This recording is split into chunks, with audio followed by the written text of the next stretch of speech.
Hello everyone, welcome back to Manika's channel. आज चाहिँ मेरो भोइस फाल्टै सुन्दै होला किनभने मनिकाको साथी मैले रेकर्ड गर्दैछु।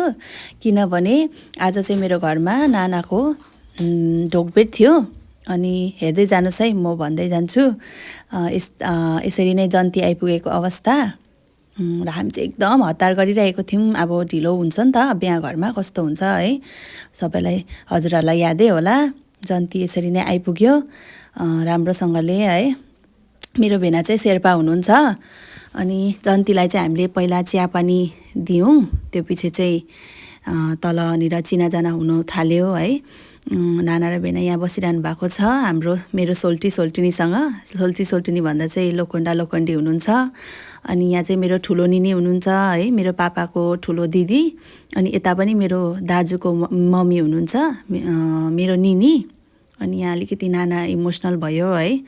अब त्यस्तै हुन्छ, के गर्नु, जानै पर्छ है। माया लागिरहेको थियो। मेरो त एउटै दिदी हो है, त्यो पनि जानुभयो।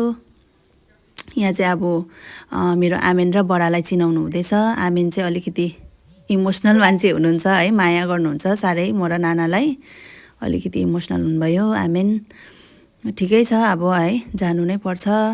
यता मेरो यो सिन देखेर फेरि साथी पनि इमोसनल भएको हो आमेनलाई देखेर। अनि यहाँ मेरो सानो निनीको छोरा हाम्रो दादालाई पनि चिनाउनु भयो। अन्त यहाँ अब हाम्रो पालो आयो है त। म चाहिँ कान्छी साली हो भेनाको है। त्यहाँबाट नाना भेनालाई ढोग गरेर त्यहाँबाट यता मेरो कजनको पनि टर्न आयो है। त्यसपछि चाहिँ यहाँ सानो सानो भदैनीहरूको है, सानो सानो भन्दा पनि ठुलो मान्छेहरूको टर्न आयो है। नानाको चाहिँ भदैनीहरूको, उनीहरू पनि चिनेर त्यहाँपछि चाहिँ जन्तीलाई खानापिना सुरु भनेर चाहिँ हामी त्यहाँ बट्टाबट्टी काम गर्नु थाल्यौँ। त्यहाँबाट नाना र भेनाले पनि खाना खानु हुँदैछ।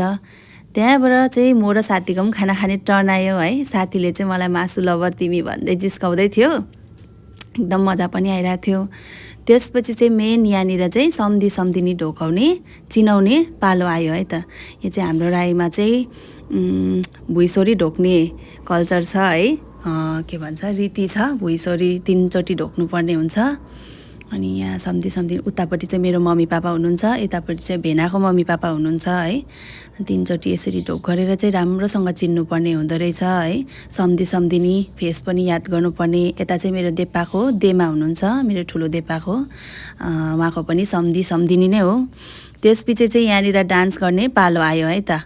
उताको पोपा नाच्नु हुँदै थियो, त्यहाँपछि चाहिँ नाना र भेनाको पनि टर्न आयो।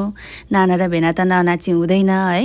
रोमान्टिक गीत सबैलाई यादै होला, पल पल घडी घडी भन्ने गीतमा त डान्स